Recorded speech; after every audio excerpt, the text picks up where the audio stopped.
before the masses begin to chase us, before they begin to destroy our vehicles and our homes, I think it is time we act and make hay while the sun shines. Now, we have people who conquer us. They conquer us, then they take the resources of our land to reconquer us and remain there, and it becomes difficult to move them out of power. But someday,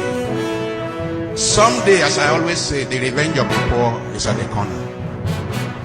The revenge of the poor is coming.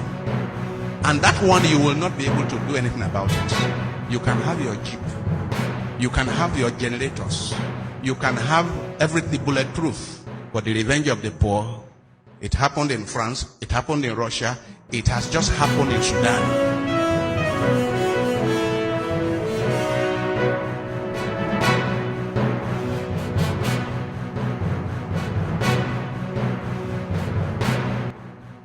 We all know that since the return of this very particular democracy, this system has not been made to serve the interests of the common man. And it's high time that we begin to listen to these outcries. And the EndSARS is symptomatic of the cries of several Nigerians for good governance, for good leadership, for meaningful and purposeful development.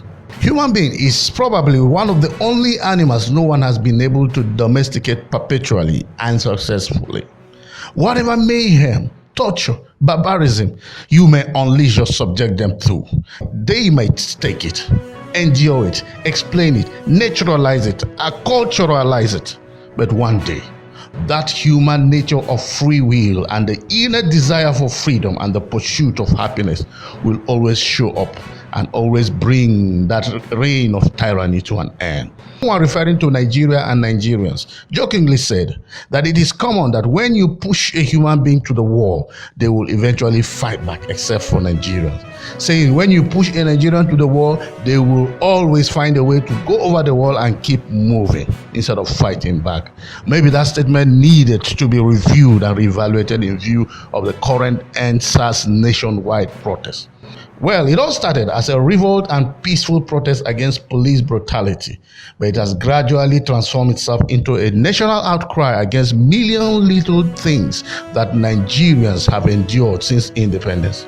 Coup and counter-coups, the return to a democracy that has not served the common man any good, and the apportioning of national resources to serve the best interests of the political class at the expense of the general public, who have continued to languish in penury as the country remains in perpetual state of underdevelopment and abject poverty amidst immense oil wealth and abundant untapped natural resources. There are those who happily harped on the notion that the youth have been sponsored to fight against a Buhari-led government. Really? That's absurd and ridiculous to me. Do Nigerians need to be sponsored to say they have had enough of bad governance, failed promises, to demand for an end of official wickedness and corruption, to demand an end to entrenched systemic oppression? Do you need to be sponsored to fight against that? No, nobody needs to be sponsored against that. It is just common sense. It's been long coming anyway. We have begun to see reports of curfews in states like Lagos, Edo, Plateau, and the erosion of vicious violence and killings of young people by security forces in the country, in Lagos and Abuja, among other places. That killing exactly demonstrates the essence of the EndSARS protest in the country, and that no one deserves to be shot like an animal on the street, exactly as the SARS would do. I must not fail to say that the cases of looting and arson is condemnable and deserve to be condemned by all. But the military violent crackdown is the real and more than enough evidence of the lack of respect for Nigerian people, especially the youth and the poor, who have continued to shoulder the burden for the development of this country, while the political class continue to display recklessness and wanton disregard for the cries of the masses in the country, as government after government unleash disappointment and constant disregard for the poor, and every government that comes only asks them to sacrifice more. How did we get here?